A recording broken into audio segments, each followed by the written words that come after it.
bonjour à tous. On va commencer, mais en douceur, pour laisser un petit peu le temps aux gens d'arriver, vu qu'on sort de l'heure de déjeuner.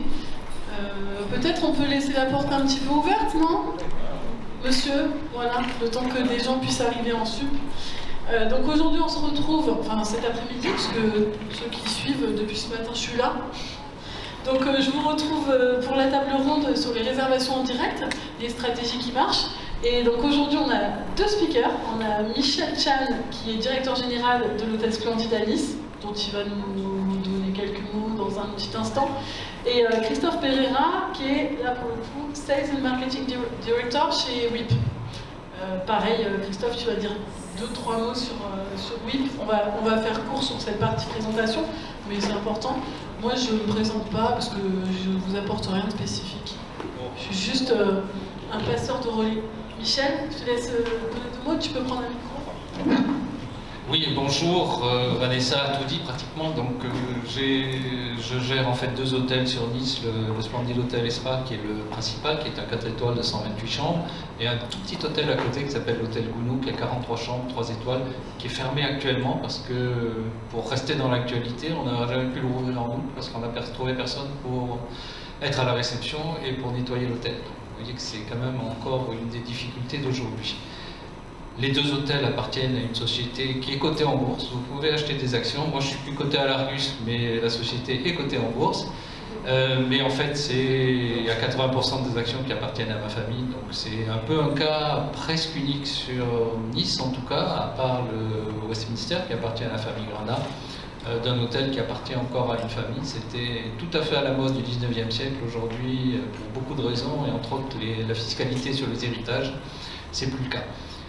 Vous le savez, vous le savez peut-être, pardon, j'ai longtemps été président du syndicat des hôteliers Nice-Côte d'Azur. J'ai démissionné il y a 5 ans maintenant, ce qui m'a permis d'une part de rencontrer ma charmante voisine, mais aussi de m'intéresser un petit peu à la vie de la cité, ce qui est quand même intéressant. Mais j'ai été trop long, vas-y. Sans transition. Merci Michel. Christophe Pereira, moi je suis le directeur commercial et marketing de la société WIP. Donc pour vous présenter WIP en quelques mots, donc on est une agence de marketing, on est spécialisé dans l'hôtellerie. On existe depuis 1999.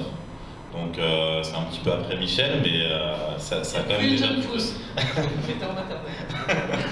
Donc déjà une belle expérience, et en fait WIP, nous on accompagne les hôteliers indépendants, les groupes et les chaînes d'hôtels à se distribuer en direct. Donc le sujet du jour, on le connaît, on l'opère, et on a du coup plusieurs solutions pour accompagner justement les hôteliers dans cette démarche. On est concentré sur le digital, et on a des beaux partenaires comme Relais Château ou la marque BNB Hotel. On travaille également avec les logis. Donc on opère en France et à l'international, avec un peu plus de 8000 hôtels qui utilisent nos solutions à travers le monde. Alors, Michel, tu as parlé de ton expérience. J'imagine que la façon d'obtenir des réservations en direct depuis toutes ces années, elle a évolué. On n'est plus au Minitel aujourd'hui, mais tu as connu le téléx, le fax, sans doute, tous ces trucs-là. On n'est plus du tout là-dedans. Par contre, depuis la crise de la Covid, ça a à nouveau un petit peu changé les choses. Christophe, tu peux dire 2 mots sur quelles ont été les tendances marquantes, sur d'où proviennent les réservations depuis la crise. Et Michel, tu confortes ou tu contredis ce que dit Christophe, peut-être? Effectivement, nous, ce qu'on a vu en termes de marché, déjà au niveau au niveau international, ce qu'on observe, c'est que c'est le masque que vous avez de pendu sur les oreilles. J'ai des grandes oreilles. D'un point de vue international, ce qu'on voit, c'est que dans le digital et en termes de réservation directe, quand vous êtes dans une économie développée, votre premier canal de réservation, ça va être votre marché domestique. Ça, c'est ce qu'on retrouve vraiment dans toutes les économies développées, où voilà, en gros, donc un hôtel en France sur son site internet, il va vendre plus en France que dans n'importe quel autre pays. Peu importe ses marchés secondaires ou tertiaires. Ça, c'est vraiment ce qu'on... Sur son site internet. Sur son site Ça ne internet. veut pas dire que dans son hôtel, il y aura plus de clientèle française. Exactement. Donc là, j'axe cette information, c'est sur la distribution directe, parce que c'est le sujet. Donc vraiment sur la distribution directe et digitale, c'est vraiment ce qu'on observe. Et l'impact du Covid, ça a été quand même la fermeture des frontières et du coup le marché local qui devait être encore plus fort. Et ce qu'on a observé du coup, c'est une amélioration et une augmentation des réservations en direct sur les sites internet pour encore une fois les économies développées. Donc ça a fait que renforcer la réservation en direct malgré tout et l'importance d'une distribution digitale cohérente. Parce qu'en gros, il y a deux choses. Ceux qui ont profité parce qu'ils avaient déjà mis des choses en place, donc ils avaient déjà des sites internet qui convertissaient et du coup qui ont eu des profits quasiment beaucoup plus importants en direct, versus ceux qui n'avaient pas encore pris le cap et qui eux ont eu ces réservations via des tiers et qui n'ont pas pu profiter justement de cet avantage de la situation d'avoir plus de clientèle locale. Est-ce qu'il y a eu des tiers dominants pendant cette crise? Booking.com toujours. Ok, donc ça reste c'était une question orientée, hein, donc ça reste le canal de réservation. Ça reste l'OTA qui performe le plus et surtout ils sont revenus encore plus forts avec des nouveaux programmes, beaucoup d'innovations sur la fidélité. Donc il y a eu beaucoup de travail côté Booking pour renforcer leur part de marché, être encore plus important en termes d'apporteurs d'affaires. Donc ça reste leur métier d'apporter de la réservation, donc ils le font très bien. Mais c'est vrai qu'aujourd'hui, quand vous êtes un hôtel indépendant, vous avez des solutions pour reprendre la main sur votre distribution directe. En tout cas, quand on tient compte de l'innovation qui est perpétuelle chez Booking et que là, ils ont profité de la crise pour être encore plus performants, ça pose vraiment la question pour les hôtels de vraiment choisir les bonnes méthodes et s'approprier les bons outils pour augmenter la réservation directe. Peut-être, Christophe, Michel Juste si tu me permettes, je pense que ça va être un des points aussi intéressants, c'est qu'on abordera plus tard, c'est comment utiliser justement Booking tout pour à sa fait, réservation voilà. directe. C'est un acteur c'est un outil parmi d'autres. Michel, les réservations dans tes hôtels, du coup, ton hôtel, si d'autres n'ont pas ouvert, tes réservations récemment et depuis la crise, elles proviennent de quel canal? Alors bien sûr, Booking est dominant. Quand tu dis dominant, Alors moi j'estime que lorsqu'il y a 30% des résas qui viennent par les OTA, au-delà, il y a un gros problème pour l'hôtel. Il y a un gros problème à deux niveaux en termes de commission. Rassurez-vous, je ne vous ferai pas le couplet corporatiste sur Booking qui prend trop de commissions, etc. Ni personne dans cette salle n'a les moyens de contrecarrer Booking. Donc quand vous êtes en face d'un mastodonte pareil, vous avez deux solutions. Ou bien vous coupez le robinet, mais vous n'avez plus de clients, ce qui n'est pas forcément une bonne idée. Ou bien vous faites un petit peu de guérilla pour essayer de les contrer et d'être aussi bons qu'eux. C'est pas facile, c'est vrai qu'ils ont fait de très très gros progrès. Beaucoup de gens, et je suis sûr parmi vous, il y en a qui ont l'application Booking sur leur téléphone. qui a l'application? Alors voilà. Qui l'utilise? Booking ou Ouais. Pulse? Qui utilise Booking pour trouver des hôtels, mais qui ensuite réserve en direct? Voilà. Ça, c'est super. Ça, ce sont Merci. les intelligents de la banque. Bon, pardon pour les autres. Pardon, qui est hôtelier dans la salle? Ok, donc c'est cohérent quand même, merci. C'est cohérent, ouais, c'est cohérent. Non, Booking, on en a besoin. Laurent Duc, qui a longtemps été le patron de l'Umi Hôtellerie en France, disait toujours quand le client vient par Booking la première fois, c'est parfait. S'il revient par Booking, c'est un problème. On en parle après, Michel. Hein? On en parle après. Oui. Mais donc en fait, je pense que la première chose à faire, et mon voisin peut vous y aider puissamment, c'est déjà de vous mettre à la place des clients. C'est vrai en hôtellerie, sur la réservation, c'est vrai surtout, mais sur la réservation, allez sur un site comme Kayak ou TripAdvisor, vous prenez des dates au hasard, vous essayez de faire une réservation, vous voyez ce qui sort, et puis vous allez sur votre site pour voir ce qui sort. Et vous allez voir que de temps en temps, malheureusement, votre site, il n'est pas le meilleur. Commencez par là, et puis si votre site n'est pas le meilleur, essayez de voir pourquoi il n'est pas le meilleur. Vous savez, sans rentrer dans la campagne Michel, présidentielle... Tu parles tarif là? Tarif, oui. Ok. Sans rentrer dans la campagne présidentielle, la loi Macron d'il y a 4 ou 5 ans a quand même permis d'avoir des tarifs différents sur votre site que sur les OTA. Vous pouvez l'utiliser. Hein. Les market managers vont vous appeler en disant « Ouais, t'es pas gentil, t'es à 200 sur ton site et sur moi tu es à 220 ». Eh ben, vous leur dites bah, « C'est comme ça, point, terminé ». Ils ne peuvent rien vous faire. Si, ils vont vous dire qu'ils vont vous reléguer au fin fond du truc. Ce qui est peut-être un peu vrai, mais c'est pas toujours vrai. Il faut garder, et mon voisin va vous le confirmer, il faut quand même garder en tête que nous on a besoin d'eux, mais ils ont aussi besoin d'eux en termes de disponibilité. Et de contenu. Et de contenu. Alors, pardon, non mais sur les contenus, on peut tricher.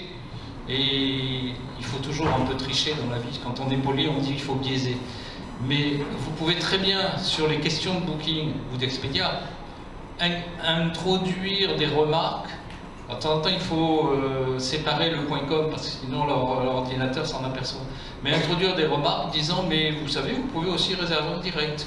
Ou vous pouvez répondre aux questions de Booking en disant mais vous trouverez les meilleures conditions sur notre site. En général, ils ne s'en aperçoivent pas.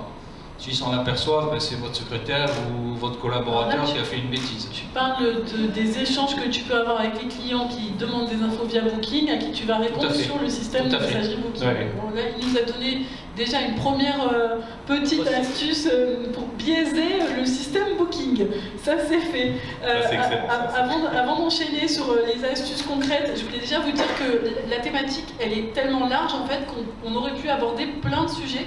Donc je vais juste vous dire qu'on doit recentrer, parce qu'on n'aura pas le temps sur la table ronde de tout traiter, mais on aurait pu parler de tous les outils Google gratuits qui contribuent à la réservation directe, payants, de la stratégie de site internet avec tous les outils qui vont avec, de travailler son référencement naturel, ses ads, de déployer une stratégie de réseaux sociaux, du community management, de la gestion d'ads sur les réseaux sociaux, d'être présent sur les grandes OTA et sur les OTA de niche, d'exploiter son CRM, envoyer des newsletters, des emailing personnalisés et ciblés pour fidéliser, de jouer la carte des comparateurs avec le meta search, de gérer son e-réputation, de répondre aux avis pour attirer de nouveaux clients et pour fidéliser les anciens, et de sensibiliser son personnel. Voilà, ça c'est tout ce qu'on aurait pu aborder aujourd'hui, et peut-être j'en ai oublié, hein, Christophe, Michel. On a choisi pour des raisons évidentes de temps de se concentrer sur les outils Google, sur les OTA et le meta search, et sur votre site internet et la sensibilisation de votre personnel. Voilà. Donc le prérequis, on va attaquer par la base, le basique, c'est votre site internet et ses outils. Si votre site internet n'est pas bon, votre réservation en direct, à part par téléphone, elle va être compliquée. Donc qu'est-ce qu'on doit faire pour qu'un site soit déjà la base, que le site soit visible? C'est ça, c'est ce que j'allais dire. C'est que l'enjeu aujourd'hui du site internet, c'est qu'il soit trouvé. Déjà, c'est qu'on puisse le trouver.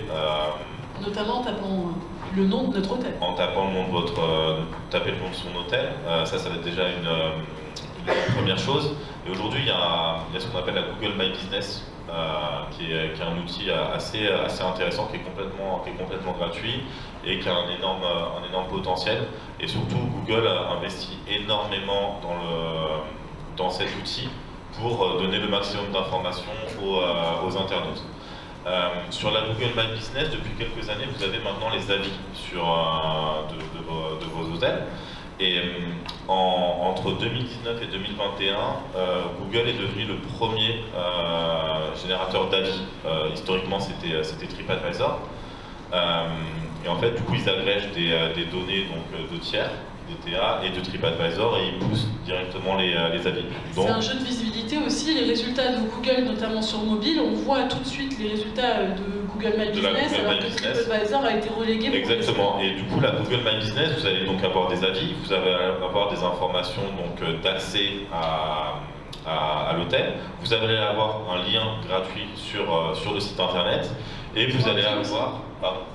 Pour appeler aussi. Pour appeler, exactement. Vous avez énormément de détails, vous avez des photos, donc vous avez vraiment une page de l'hôtel qui continue de se remplir. Et vous avez un espace qui s'appelle du coup la partie Ads, donc Google Hotel Ads, où vous allez voir, comme on le retrouve aussi sur TripAdvisor, vous allez avoir donc Booking.com qui se positionne, Hotels.com, donc vos partenaires distributeurs.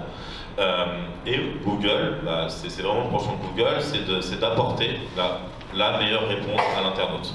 Donc pour ça, il propose aussi donc, à l'hôtel de mettre ses tarifs directement sur la Google My Business. Donc ça s'appelle Google Hotel Ads. Il y a plusieurs modèles, donc Google ils font du CPC mais ils font aussi beaucoup de la commission. Et ce qui a changé chez Google pour pousser la réservation directe et pour accompagner les hôteliers, c'est qu'en fait ils vous laissent la main sur le taux de commission.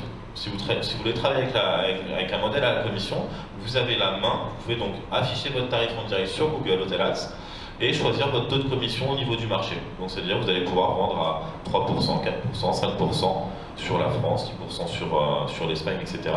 Et depuis mars 2021, ils ont été encore plus loin. C'est-à-dire que si vous, à partir du moment où vous êtes capable d'envoyer vos prix et vos disponibilités à Google, vous avez même un module gratuit, ce qu'on appelle les Free Booking Links, où vous avez tous les partenaires qui peuvent afficher les prix. Donc là, c'est 0%. C'est du référencement naturel, ce qu'ils appellent organique dynamique.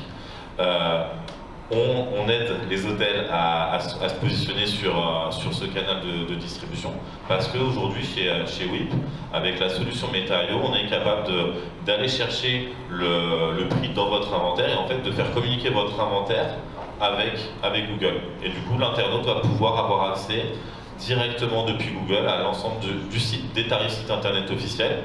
Et après, donc, vous avez deux canaux, le payant avec un choix sur la commission ou du CPC, en fonction de ce que vous souhaitez mettre en place, et des liens aussi gratuits. Donc ça, c'est vraiment des grosses opportunités de réservation directe et de promotion notamment du site internet au niveau d'internet. Parce qu'en fait, avec Google, les clients viennent réserver sur mon site. J'ai quand même une commission. Sur la page Google My Business, en fait, vous avez maintenant 3 accès. 2 gratuits, donc le lien du site internet officiel, le lien du Free Booking Links avec votre tarif, et un lien payant qui est un peu plus visible que le lien gratuit, où vous avez plusieurs modèles, dont des modèles qui se rapprochent des OTA, c'est-à-dire que vous pouvez déclarer les no-shows et les annulations.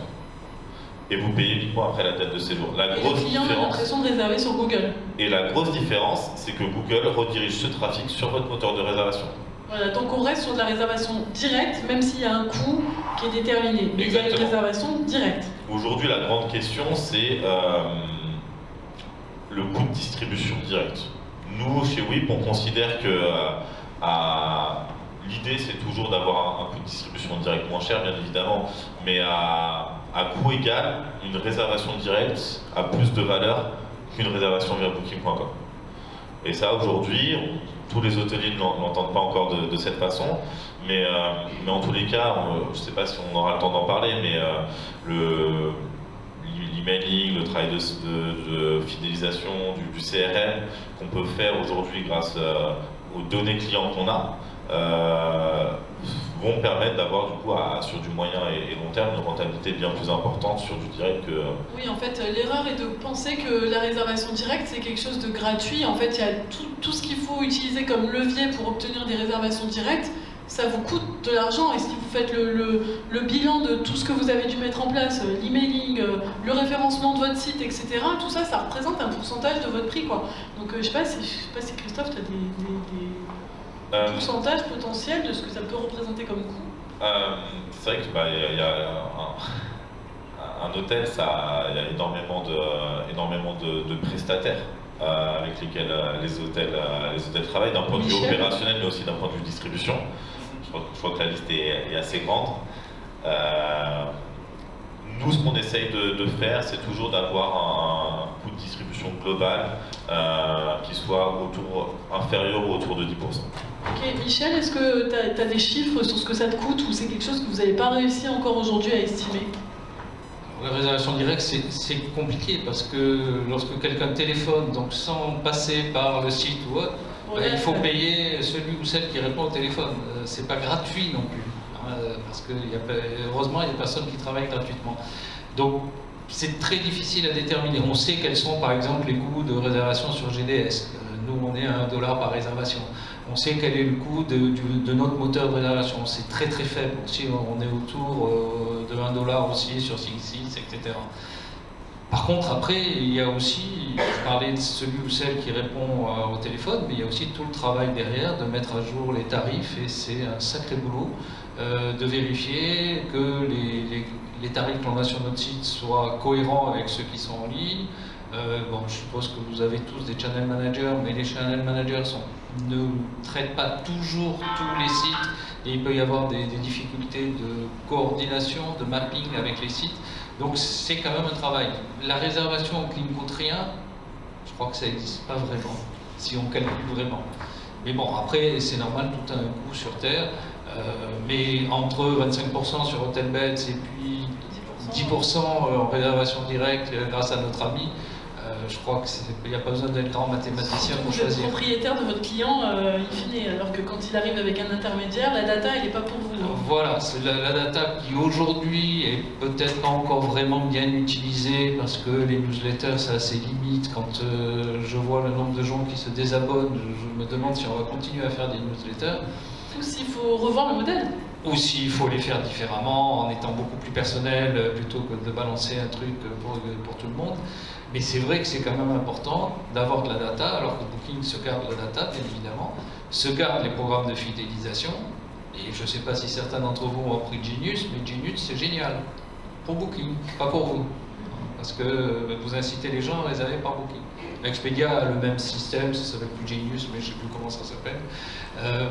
Il faut se méfier de ça, de la fidélisation, parce qu'avec la pandémie, la conséquence, c'est que nous, hôteliers, on a perdu du chiffre d'affaires. Je pense que tout le monde dans la salle en a perdu, malheureusement.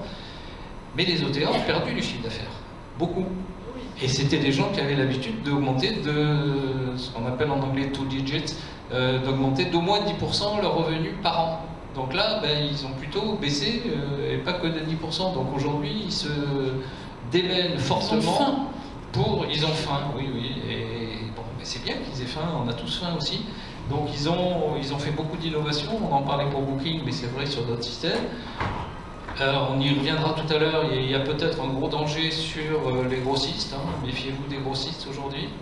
Parce que quand vous donnez un tarif fit à un grossiste, il le vend partout, y compris chez Booking. Nous, on voit des résas où le client nous dit j'ai réservé par Booking, et le gars arrive avec Hotelbeds ou Agoda ou je sais pas quoi. Enfin, vous avez dû en voir, je suis pas seul au monde, heureusement.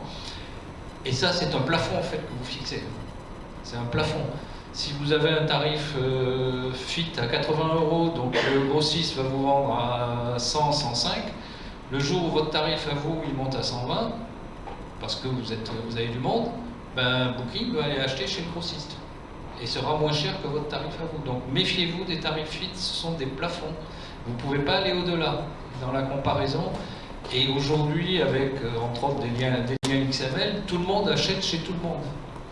Dans ma lointaine jeunesse, on avait un tarif pour le Japon, un tarif pour l'Angleterre, un tarif pour les États-Unis. Aujourd'hui, vous ne pouvez plus faire ça, parce que si vous donnez un tarif à quelqu'un, ça va se retrouver à l'autre bout du monde. Pardon, j'ai été un peu long. Non, mais du coup, Christophe, tu évoquais les outils Google pour revenir pour pointer sur notre site internet, utiliser le levier de Google. Il y a Google My Business qui pointe aussi sur Google Maps. À partir du moment où on a Google My Business, déjà, on a le kit de base. C'est le premier outil parce que les clients, concrètement, sur Internet, passent sur Google. Ils passent sur Google. Donc, en fait, le Google My Business, c'est vraiment un outil qui ressort à chaque fois que vous allez chercher le nom d'un établissement. Après, il y a toute la partie, donc ça c'est ce qui apparaît à droite quand on est sur un PC, et de plus en plus en première position sur du mobile. Voir sur tout l'écran du mobile.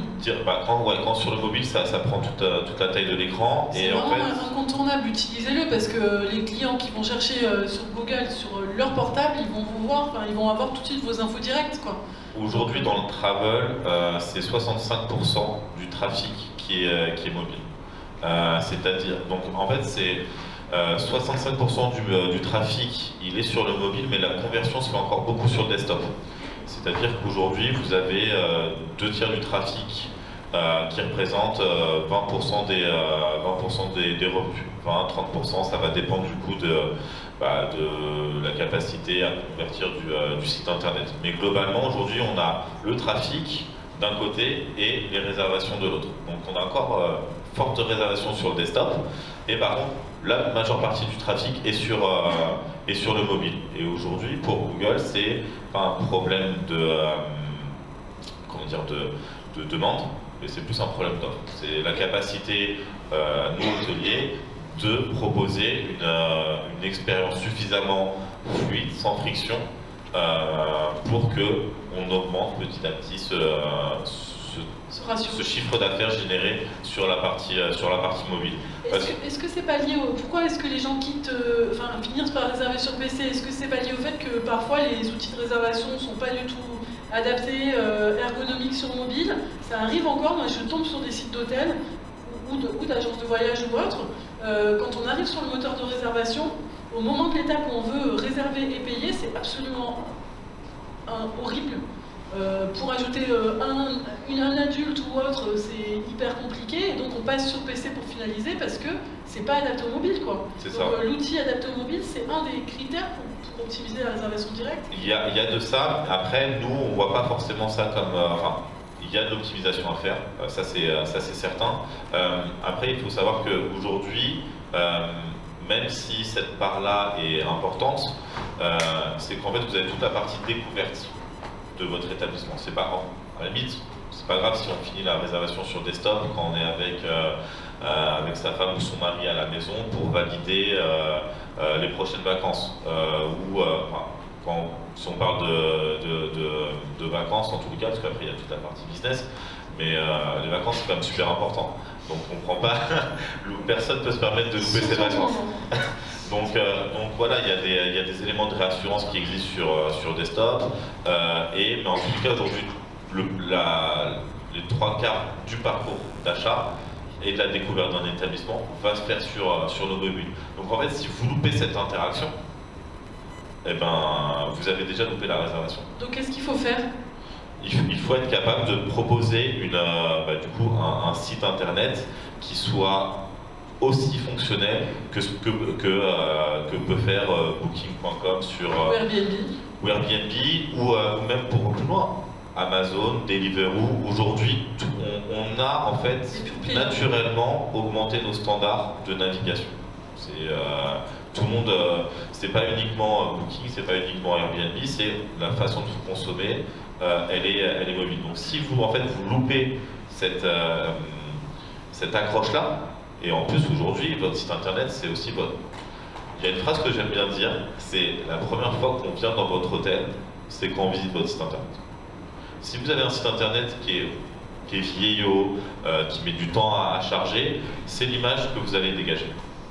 Si vous venez, donc, si c'est votre hôtel, mais en tous les cas, quand je vois les investissements qui peuvent être faits au niveau de l'hôtel, donc pour les rénovations, pour un restaurant, pour une réception, l'investissement que coûte le prix d'une chambre, et que derrière, on n'arrive pas jusqu'au bout de la promotion de l'hôtel dans cette digitalisation, je trouve toujours ça un petit peu dommage, dans le sens où c'est littéralement le cas, c'est qu'on vous découvre et on vous juge directement sur votre site.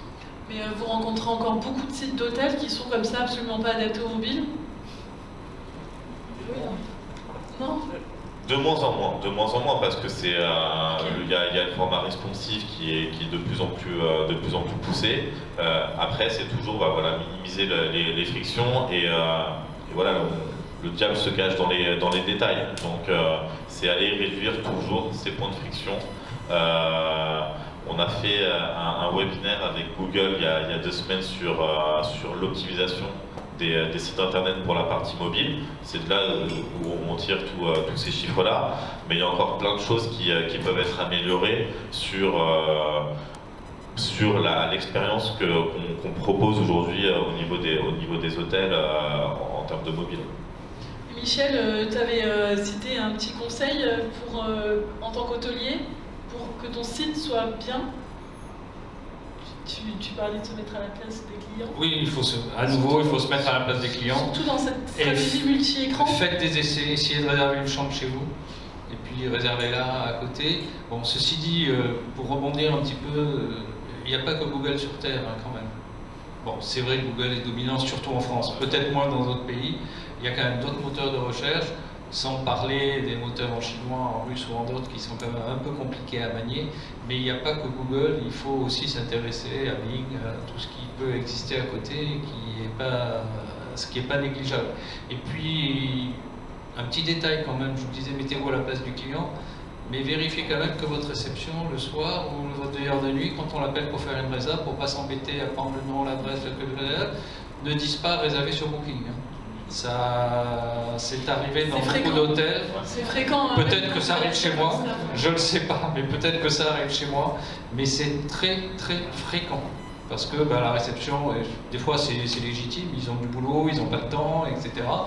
Et donc, on se débarrasse du client en disant allez chez Booking et vous perdez 17 ou 18%, je ne sais pas combien est votre commission, mais c'est quand même un petit peu dommage. Et ça arrive. Et ça vous paraît sûrement, en tant qu'hôtelier, évident que votre staff en réception, il va pas envoyer les clients sur Booking. Pour autant, si vous leur avez pas dit clairement que si un client vient pour réserver une chambre, il ne faut pas l'inviter sur Booking, il faut le faire en direct, peut-être ça vaut le coup de glisser ces 2-3 mots parce que, effectivement, moi j'ai déjà été face à cette situation. Donc méfiez-vous quand même de former votre personnel, sensibiliser-les sur cette question-là. Une toute petite anecdote pour vous illustrer la facilité et la capacité de Booking. J'ai eu il y a 3 semaines un gars qui est arrivé dans une réservation chez vous, on ne l'a pas trouvé, on a regardé son truc, il avait réservé sur Booking, il avait fait ça tellement vite sans regarder ce qu'il faisait, il avait réservé le Splendide à Hanoï, qui est une très belle ville, mais qui est quand même pas à côté. Et on a souvent ce type, ça devient tellement facile, en plus ils ont votre numéro de carte de crédit dans votre truc, vous pouvez faire une réservation Booking en quoi 30 secondes. Donc, il y a aussi un danger pour le client là, parce qu'évidemment, une fois que vous lui dites qu'il faut qu'il paye sa nuit parce que c'est trop tard pour annuler, il n'est pas content. Le reste, c'est vrai qu'on parlait beaucoup de digital, mais c'est vrai que la formation du personnel autour de la réservation directe, c'est quelque chose qui est primordial et c'est vrai que des fois, c'est tellement la base qu'on peut avoir tendance à l'oublier. Et nous, on a eu une expérience justement comme ça où on avait travaillé avec un groupe d'hôtels et vous aviez donc c'était des différents investisseurs et vous aviez du coup un investisseur gérant, donc il gérait son propre hôtel dans ce groupe-là et il faisait 25% de réservations en plus que tous les autres hôtels. Et en fait, de l'autre côté, c'était des directeurs, donc des employés, mais qui du coup n'allaient pas forcément au bout et ne mettaient pas forcément tout en place, juste sur des petites choses simples. Mais on vous appelle, vous prenez la réservation, vous pouvez proposer un tarif plus intéressant que ce que vous proposez sur Booking.com et vous allez gagner déjà directement plusieurs points de réservation en direct, donc qui ne seront pas gratuits parce que le personnel a un coût. Mais c'est vrai que la formation du personnel, et notamment le personnel d'accueil, pour récupérer les données et prendre en compte ce type de réservation, ça va être déjà tout simple, ça ne coûte pas plus cher du coup de former un petit peu le personnel, et ça va faire gagner déjà plusieurs points de réservation en direct, effectivement. Surtout qu'il y a des nouveaux outils maintenant qui vous permettent sur votre site internet, quand il y a un panier qui est abandonné, vous savez, parfois on avance dans la réservation, on abandonne le panier. Certains le font pour aller réserver sur un système qui est plus facile que le vôtre finalement, même dans votre hôtel. Mais donc pour récupérer les paniers abandonnés, il y a maintenant des systèmes qui vous envoient un rappel téléphonique pour que vous contactiez le client directement par téléphone pour transformer cette réservation qui a été abandonnée. Là, vous récupérez des résas qui potentiellement partent chez les OTA, quoi. Donc, si votre personnel n'est pas formé, ce système de rappel qui est plutôt chouette, je trouve, pour récupérer le panier, maintenant, même les acteurs du e-commerce le mettent en place aussi. Je l'ai eu cette semaine, j'étais très surprise. C'est perfectible puisque j'avais déjà commandé. Et on m'a appelé pour me dire « Vous n'avez pas finalisé votre commande, est-ce que je peux vous renseigner ?» Si, j'ai commandé hier. Mais donc dans les hôtels, c'est possible maintenant aussi. Effectivement, le personnel de votre réception, il faut absolument, réception ou réservation, il faut absolument qu'il soit prêt à transformer la résa, téléphonique et physique, présentiel. Ah, c'est pour le coup, le personnel est là, il va coûter plus cher si on forme, donc autant aussi en profiter et surtout en plus là en période de Covid, on l'a vu, j'imagine que vous l'avez tous vu, le nombre d'appels a explosé cet été parce que les clients avaient besoin d'être rassurés. Donc c'est dommage d'avoir une interaction avec un client qui au final viendra par booking avec une commission. Donc avec un peu de formation et un peu de process, avec les réceptionnistes qui veulent encore travailler. C'est un investissement. Non, mais c'est des choses qui peuvent vraiment aider à la réservation directe et c'est vraiment fondamental, au-delà du digital, etc. Et on parle beaucoup de Booking depuis tout à l'heure, en retour du grand méchant loup, mais Booking et les autres OTA sont aussi utiles pour la réservation en direct. Christophe, j'aimerais que tu touches 2 mots sur cette notion. Nous, quand on analyse le parcours du consommateur,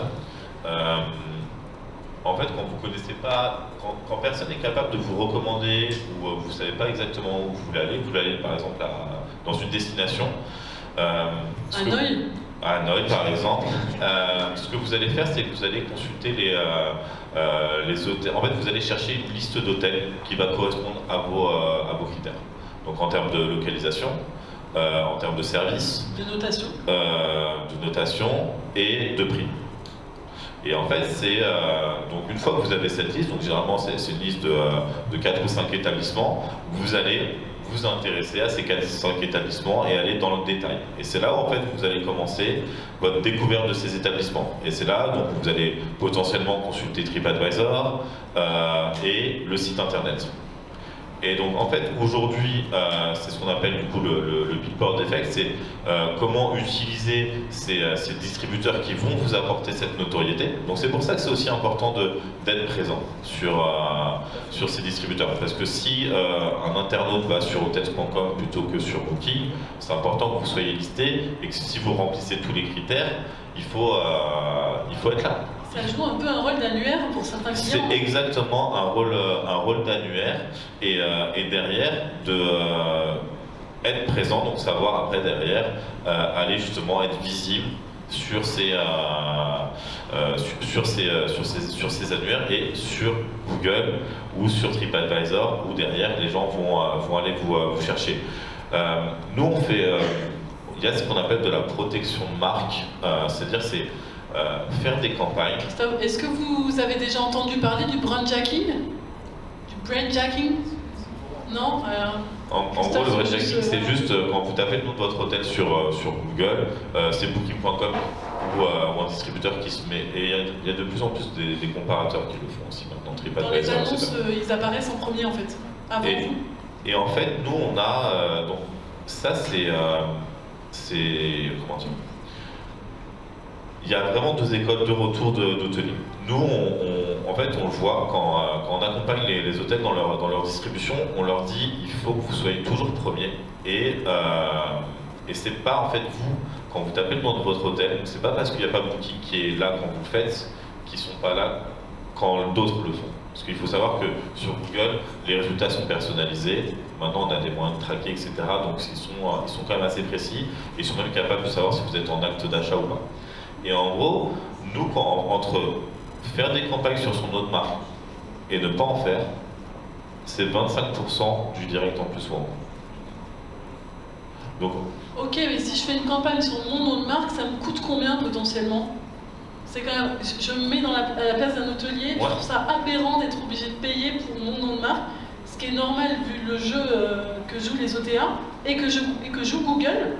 Puisque c'est en fait grâce à Google qu'on peut encore enchérir sur mon nom de marque. Hein. Mais contractuellement, quand vous signez avec Booking, vous leur donnez le droit de mettre en place tous les moyens. Vous pouvez pas dénoncer ces clauses-là? Ça... il y a eu une période où on en a beaucoup parlé justement. Ouais, je sais. En fait, j'ai pas forcément le détail. Il y avait pendant un moment, on pouvait déclarer son nom de marque à l'INPI. Pour en fait empêcher Booking.com d'afficher dans l'URL, enfin dans le descriptif le nom de l'hôtel. Ça, je crois que c'est plus vraiment le cas, mais en tous les cas, ça reste que ils vont aller récupérer du trafic. Et ouais, nous littéralement, c'est ce qu'on voit. On peut peut-être juste expliquer. Du coup, mettons, je vais taper Hôtel Splendide Nice. Quand je vais avoir le résultat Booking dans les annonces, ça va pas être Hôtel Splendide Nice qui va se mettre sur le titre de l'annonce de Booking, ça va être Hôtel à Nice, comme annonce Booking en premier résultat de recherche. Mais du coup, c'est quand même une forme de concurrence par rapport à votre site qui arrive derrière. Et Comment surtout on que fait, en plus, Christophe quand vous cliquez sur ce lien-là, vous n'allez pas tomber sur la page du Splendide, vous allez tomber sur la page Nice avec l'ensemble parce que voilà, le rôle de Booking, c'est de vendre des chambres, que vous soyez Splendide ou Westminster, enfin peu importe, c'est eux, ils sont là pour proposer, pour apporter aussi du coup une réponse à leurs clients, enfin, du coup aux internautes. Donc nous, franchement, littéralement, donc ça nécessite de l'investissement. Mais si on regarde le coût de distribution aujourd'hui sur la protection de marque, on est en moyenne autour de 5% de coût de distribution, c'est-à-dire le coût de votre prestataire plus les investissements médias. Parce que nous, c'est ce qu'on regarde. L'idée, c'est de couvrir la demande, c'est-à-dire s'il faut mettre 1 000 € par mois pour couvrir votre marque sur l'ensemble du mois, c'est bon signe. Ça veut dire que vous avez beaucoup de recherches et ça veut dire surtout que vous allez générer, avec les retours sur investissement, on va avoir du 20, 30, 40, 50 000 € de réservation. Et littéralement, si vous ne faites pas ce type de campagne-là, vous allez atteindre un plafond de verre parce que ce trafic-là, il est qualifié. Et il y a des seuils de réservation directe que vous n'allez pas pouvoir passer si vous ne faites pas ce type de campagne. C'est clairement une clientèle qui est déjà captive. Quand elle tape le nom de mon hôtel, c'est qu'elle est déjà en recherche de mon hôtel. C'est aller chercher en fait du trafic très qualifié. Du coup, nous, en fait, quand on parle de Google Ads, le champ des possibles, il est illimité. Vous pouvez faire un peu tout et n'importe quoi, mais si vous voulez du retour sur investissement, l'idée c'est d'aller capter la clientèle qui est qualifiée. Donc ça veut dire quoi? Ça veut dire que quand on cherche et quand on tape le nom de votre hôtel, il faut que vous soyez là. Parce que Booking le sera. Parce que Hotels.com le sera. Et si Booking le fait, c'est que c'est intéressant. On a été trop bavard, on a beaucoup grignoté le temps. Je propose qu'on prenne quelques questions s'il y en a, et en fonction, s'il nous reste du temps, si la salle est trop timide, on pourra continuer 5-10 minutes. Mais une question là-bas. S'il vous plaît.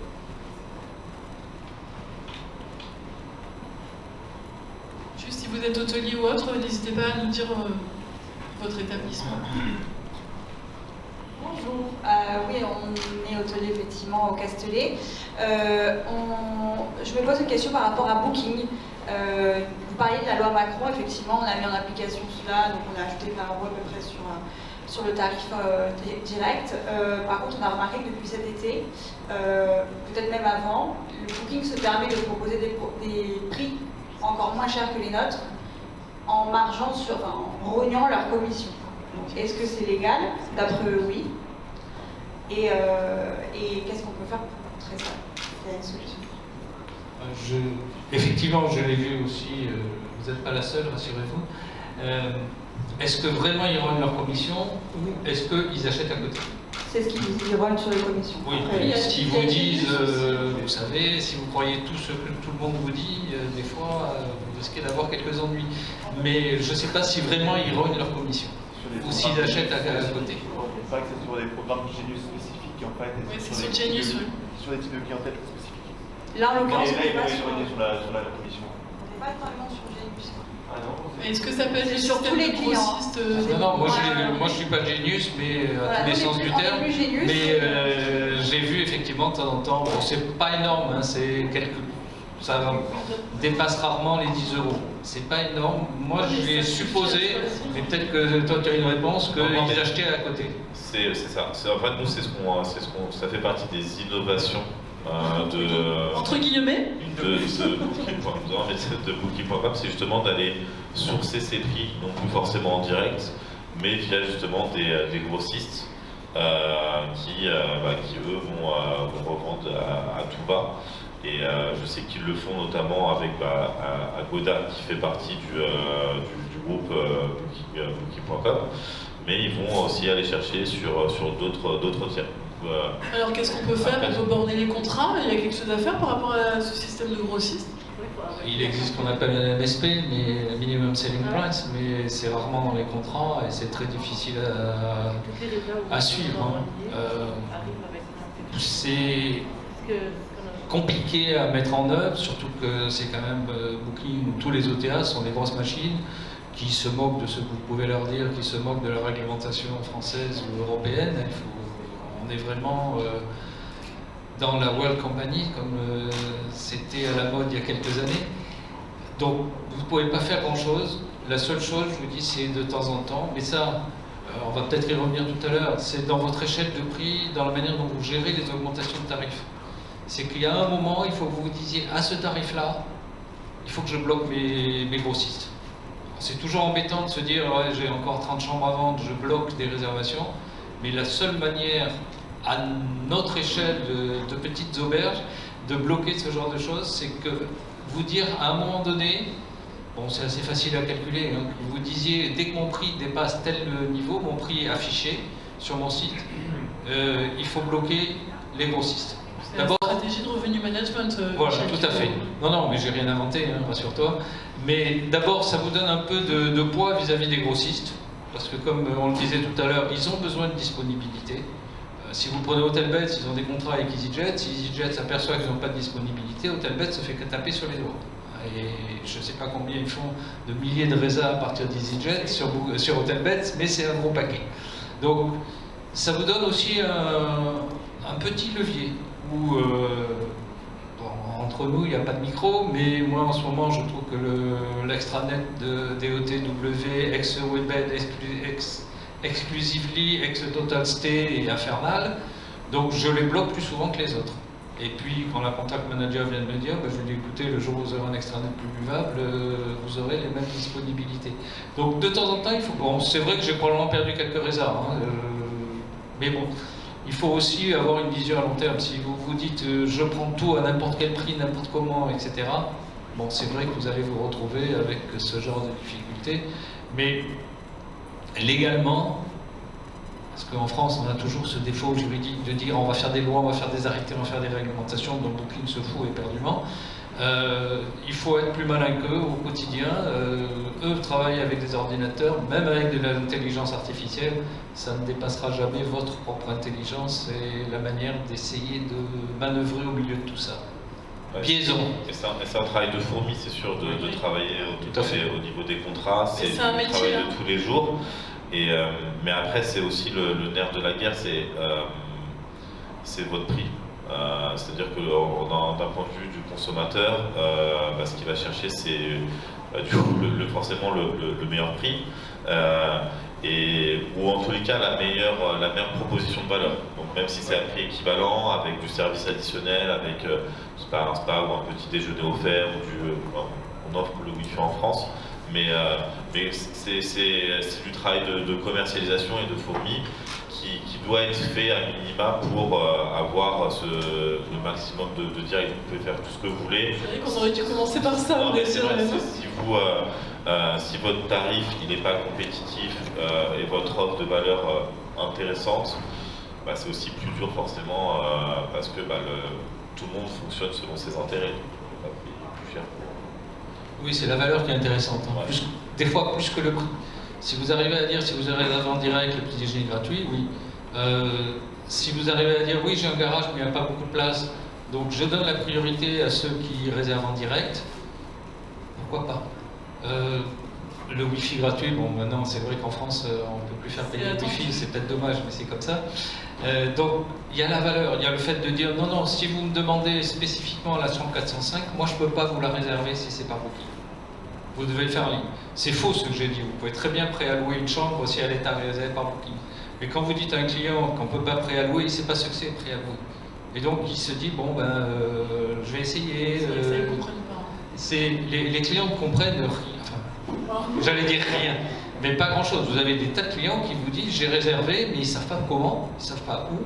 Ils ont réservé à Hanoï, mais ils ont réservé Dieu sait où. Et notamment sur tout ce qui est, alors beaucoup moins sur les OTA. L'avantage de l'OTA, c'est que c'est relativement clair. Mais tous les gens qui réservent sur les millions de sites aujourd'hui qui revendent des inventaires, entre autres d'Hotelbeds, mais pas qu'Hotelbeds, c'est un Trafco, Mickey, enfin il y en a des milliers, ils savent absolument pas comment ils ont réservé. EasyJet est un très bon exemple. Sur la Côte d'Azur, on a beaucoup de clients anglophones, enfin pas en ce moment malheureusement, mais ça va revenir. Quand vous dites à un client, oui j'ai bien votre réservation, elle a été faite par Hotelbeds à Palma de Mallorca, le type il flippe, hein. Il ne sait pas pourquoi il est passé par Palma de Mallorca. Et si vous lui dites qu'il est passé par Singapour, alors là c'est encore mieux. Mais il faut quand même faire attention à ça, les clients ne comprennent absolument pas. Moi j'ai même un client qui m'a dit, ça m'a fait plaisir, vous imaginez, je ne savais pas qu'on pouvait réserver autrement que par Booking. Je vois que mon voisin il fait pas son boulot là. Mais il y a une extraordinaire incompréhension. Et aujourd'hui on a, comme beaucoup d'hôtels, hein, j'ai rien inventé, on a mis en place une réduction quasiment permanente de 15%. Et quand le client nous dit mais comment, ben on dit on pourrait plutôt que de donner 17 à Booking, on préfère vous donner 15% avant. Mais Michel, ça, on va peut-être on va essayer de prendre une autre question. Ouais. Est-ce qu'on arrive vraiment au bout? Est-ce qu'il y a une deuxième question? Ici, s'il vous plaît. Alors venez, rapprochez-vous. Je ne sais pas si le film est assez bon. Plus une remarque par rapport à Booking, aux stratégies qui sont mises en place. C'est justement, d'un côté où moi je ne suis pas encore professionnelle, donc j'aurais plus une vision en tant que cliente que de prospect.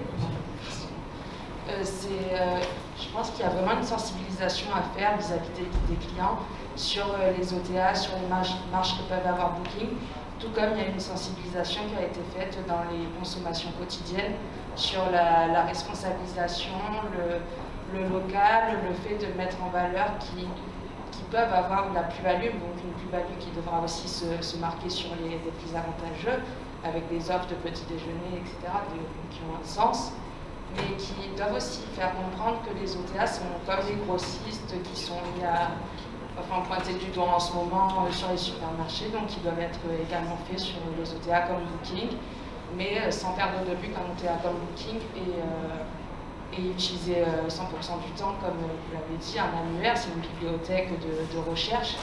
Donc justement de réussir à transformer cette bibliothèque de recherche, mais tout en mettant dans la conscience des utilisateurs qui sont loin de la restauration, loin du tourisme, qu'il y a entre 15 et 20% de marge qui sont pris. Vraiment une sensibilisation qui doit être faite. C'est pas si simple en fait de chercher à moraliser un petit peu le voyageur. Il y a une expérience, il y a eu plusieurs tentatives, dont une un peu plus médiatisée en France. Michel va en parler, qui n'a pas fonctionné in fine, quoi. Michel, tu en parles? Oui, les hôteliers de Nantes avaient lancé un truc qui s'appelle Faire Booking. Je crois que ça existe toujours d'ailleurs, mais qui n'a pas marché. C'est vrai, entre autres parce qu'ils achètent des noms de domaine, ils achètent des mots-clés sur Google. Les OTA ont une puissance telle qu'il est très très difficile de partir en l'air. Mais votre argument est bon, le côté RSE de dire oui mais les OTA en général ne payent pas d'impôts en France, ils payent peanuts. Et donc dans le mouvement aujourd'hui de rationalisation, de consommer local, etc., c'est pas du tout là. Malheureusement, vous savez, c'est un peu comme quand vous achetez un billet d'avion, on vous propose pour quelques euros de plus de compenser votre émission de CO2. Je ne sais pas s'il y a beaucoup de gens qui les achètent. Moi, je suis très mauvais, je n'ai jamais acheté.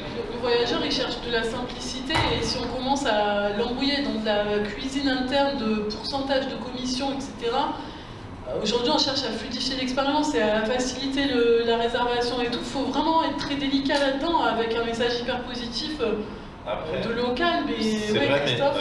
mais en fait, juste, moi, c'est ce que ça me fait penser un peu à ce qu'on a vu pendant le Covid avec, vous vous souvenez du débat avec Amazon contre les libraires? Oui, ou les masques chinois et français. Et c'était, en fait, c'est un peu ça, j'imagine ce que vous voulez dire, c'est que ça a été relayé médiatiquement et pendant... Mais Faire Booking a été très relayé médiatiquement en France, hein. BFM et compagnie. Ouais, j'ai l'impression que c'était plus au niveau de la corporation. Ah non, c'était vraiment relayé, non mais largement pour le coup, mais c'est vrai que c'était un entre-soi un peu. Hein. C'est un peu cette... Vous regarderez, je vous invite pour ceux qui ne connaissent pas à chercher Faire Booking sur Google. Parce que du coup, en tout cas, l'impact pour les libraires, c'est que derrière, il y a eu, vraiment, ils ont boosté leur vente, etc. Donc, c'est peut-être à un niveau au-dessus où il faudrait voir comment ça peut être relayé. Mais je me souviens de beaucoup d'émissions de télé qui reprenaient ça. Et du coup, une grosse sensibilisation d'aller dans ces librairies. Et au final, c'est un peu la même chose parce que quand on est un hôtel indépendant, soit à Nice ou n'importe où en France, sensibiliser les gens à la réservation en direct sans forcément les noyer mais juste pour le contact, la proximité, le local, ça a du sens, mais ça c'est c'est un peu, on va dire, quelque chose qui nous dépasse, mais dont je pense au niveau des autorités devrait être plus poussé. Comme le recrutement.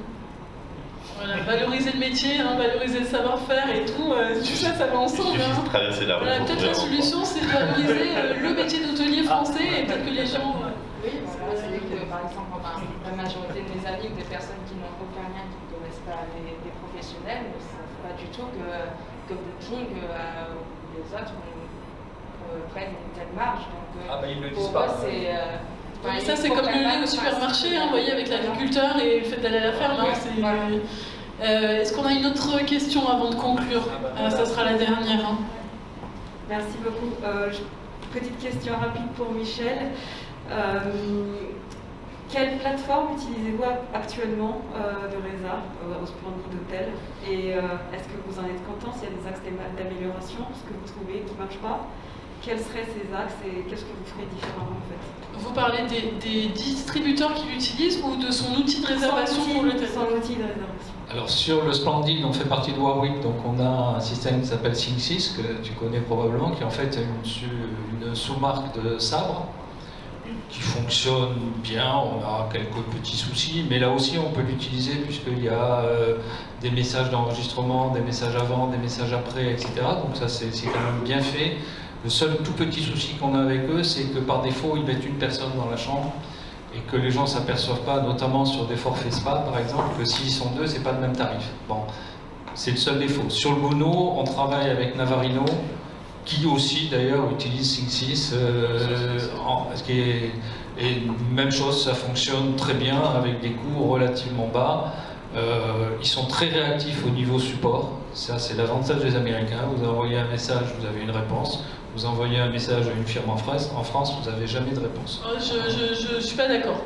Oui, il y a certains acteurs qui sont sur le salon, qui sont français et qui répondent. Christophe, tu vas dans mon sens, rassure-moi. On est en train de parler de... On est en train de parler de consommer local et Michel nous dit que les Américains sont meilleurs que les Français. C'est un regret par rapport aux pratiques françaises. Enfin, pas que françaises. Après, en tout cas, pour connaître la solution SyncSys, c'est vrai que c'est un bon outil en tous les cas sur les taux de conversion. Il y en a plein aussi en France, on a plein de bons acteurs, mais pour les connaître, ouais, c'est vrai qu'ils sont assez intéressants. Et la petite notion, c'est que pour le coup, Navarino, c'est un revendeur de SyncSys et du coup, c'est eux qui font le support et c'est des Anglais. Non, mais on n'est pas raciste. Hein. Mais on parlait tout à l'heure de réponse du personnel de réception et d'accueil, mais même réponse aux emails. Hein. Moi, j'avais l'habitude d'aller à Londres dans un hôtel. J'ai envoyé un email, j'ai eu la réponse 15 jours après. Entre-temps, je l'avais réservé à l'hôtel d'à côté. Messenger, WhatsApp, email, enfin tout ce qu'ils utilisent. Hein. Alors, je ne sais pas s'il nous reste un peu de temps, mais moi je voudrais donner un dernier conseil. Mais voilà, on va conclure sur le dernier conseil, et Michel aussi si tu veux donner, mais en moins d'une minute. Parce en moins d'une minute, très bien. Je reprends un conseil, mais c'est vrai que essayez de réserver sur votre site internet. C'est un très bon exercice. Et le deuxième truc... Sur plusieurs appareils, depuis plusieurs emplacements. Ouais, sur plusieurs appareils, effectivement, ouais, c'est encore mieux, ou même sur le portable. Et deuxième truc, c'est partez du principe que l'internaute il est feignant et il est lambda. Et en fait, il y a un tips, mais genre c'est vraiment super important quand vous sur votre page chambre, qui est la page la plus visitée sur votre site internet. En fait, cette page chambre et vos tarifs vont être comparés à la page chambre de votre page booking.com. Donc en fait c'est super important que toutes les informations qui sont sur booking.com, les nominations soient les mêmes sur l'un et sur l'autre. À la moindre différence, on aura toujours plus confiance dans booking.com. Ça ne coûte rien aussi, encore une fois. Mais si vous mettez que votre double supérieur, c'est une double supérieure et que c'est pas juste une double, mettez-le aux deux endroits. Si vous dites qu'elle fait 18 mètres carrés et qu'il y a un balcon, mettez-le aux deux endroits. Et ça, c'est pareil, c'est sur la gestion du contenu. Et ça vous aidera aussi, du coup, même à tarif égal, à avoir plus de réservations directes. Alors j'avais dit qu'on arrêtait là, mais là c'est super important. Le contenu Booking, il vous en demande 3 tonnes. S'il vous le demande, c'est pas pour rien. Donc sur vos sites, à minima, et sur Booking, et sur Google My Business éventuellement aussi, à minima, vous devez avoir autant de contenu que sur ce que vous donnez à Booking, quoi. Vous devez être plus riche sur vos propres outils que sur les intermédiaires. Michel, un mot de la fin et moi je Non, vous passe. j'avais commencé par dire qu'il fallait faire une réserve sur son propre site. Je crois que Voilà. c'est vraiment très très important de suivre, de regarder ce qui se passe. Je pense que vous serez surpris de temps en temps de voir ce qui sort. Rappelez-vous quand même que quand vous regardez la première offre, notamment sur des moteurs anglo-saxons, très souvent elle est hors taxe. Puisque aux États-Unis notamment, mais pas qu'aux États-Unis, on peut vendre hors taxe.